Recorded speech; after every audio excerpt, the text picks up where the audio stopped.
Baik, assalamualaikum warahmatullahi wabarakatuh.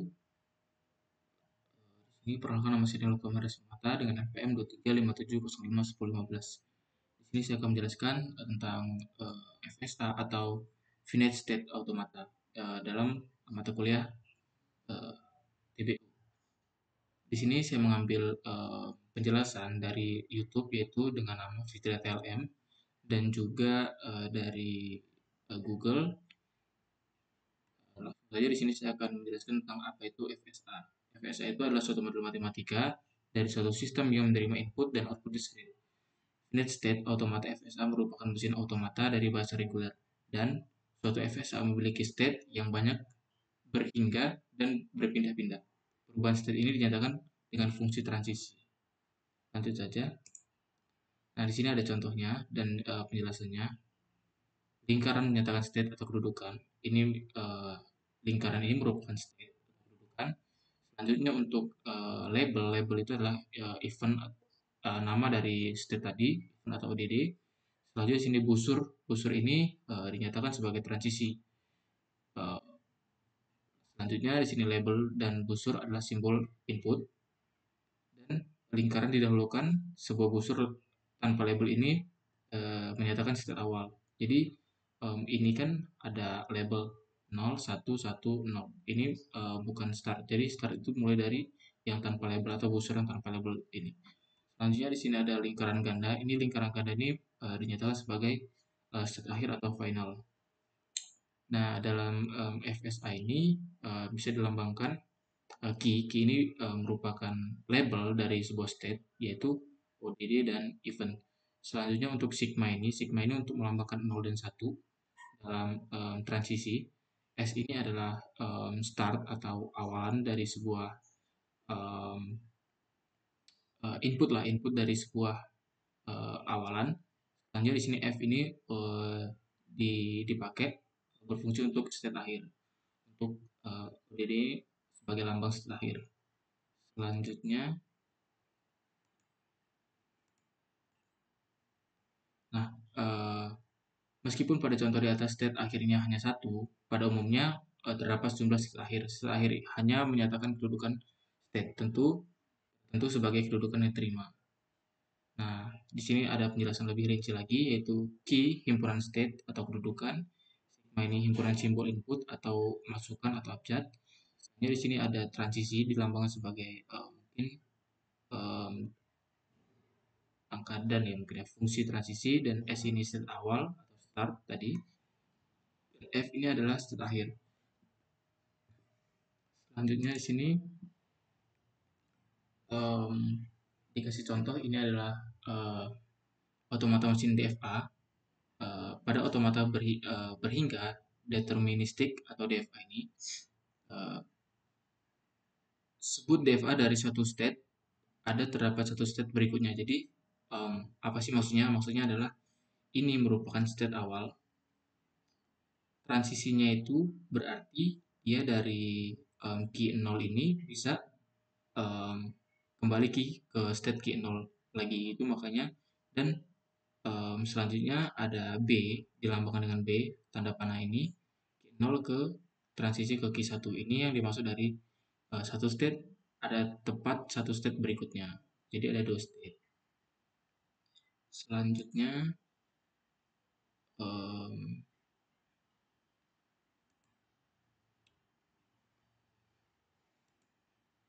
di sini ada uh,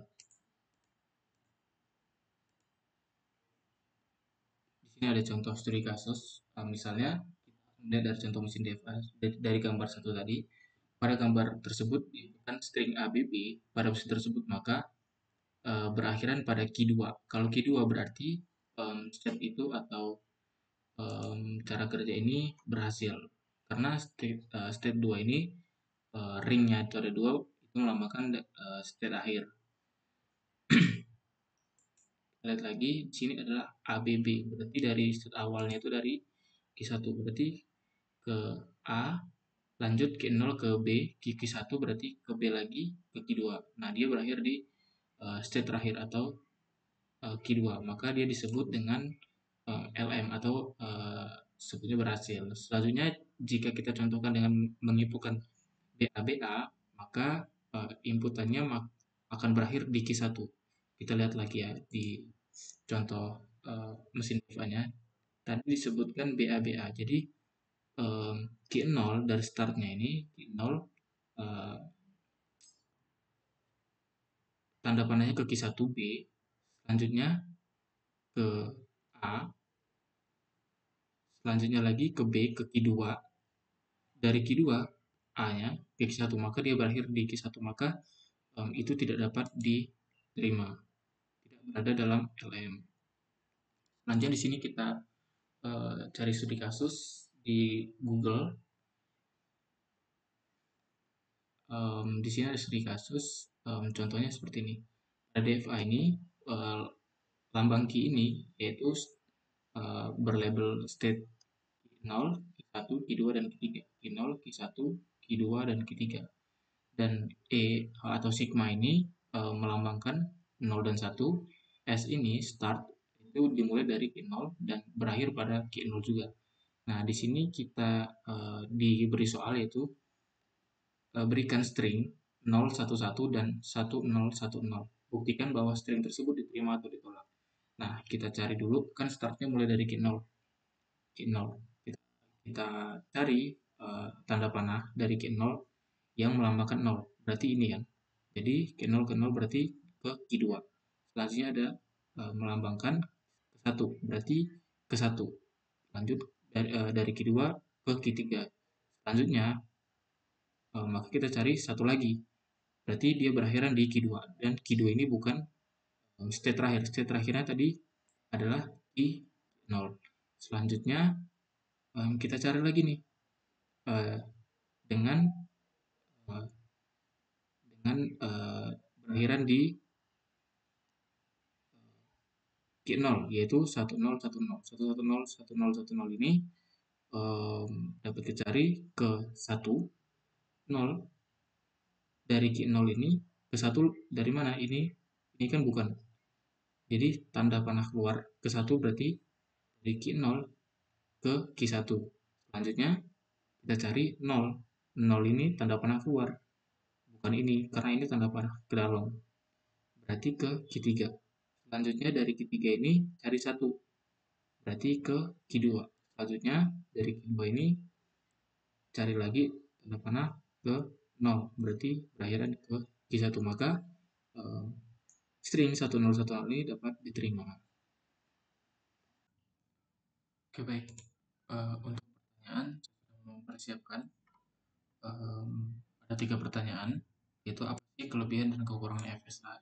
Jadi untuk FSA ini adalah alat yang sangat berguna untuk sistem sederhana dan deterministik, tetapi menjadi kurang efektif untuk masalah yang memerlukan konteks kompleksitas atau fleksibilitas lebih tinggi. Jadi untuk masalah sederhana, FSA ini sangat efisien, sangat membantu, tapi ketika dalam keadaan yang kompleksitas atau fleksibilitas lebih tinggi itu untuk FSA mungkin agak lebih tidak efisien ya. Selanjutnya untuk pertanyaan nomor 2, seefisien apa penerapan FSA dalam kehidupan sehari-hari? Seperti jawaban saya pertama tadi, tergantung situasi dan kondisi. Jadi untuk hal yang lebih sederhana, FSA itu sangat membantu dan sangat efisien. Untuk hal yang kompleksitas itu FSA mungkin agak kurang efisien. Selanjutnya untuk yang pertanyaan nomor 3, mengapa kita harus menggunakan FSA dalam kehidupan sehari-hari? Yang pertama, karena misal dalam contoh lampu lalu lintas gitu ya, yang ada di perempatan itu sangat membantu dalam mengatur lalu lintas agar tidak terjadi kemacetan, karena di situ ada namanya waktu. Jadi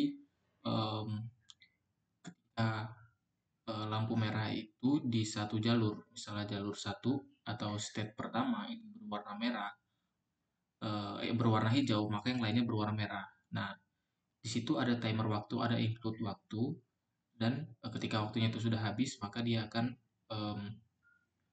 berganti ke step 2 atau lampu lalu lintas yang kedua, pun sampai terakhir, sehingga perjalanan atau lalu lintas itu berjalan dengan normal. Ya, mungkin itu saja penjelasan dari saya. Saya akhiri, wassalamualaikum warahmatullahi wabarakatuh.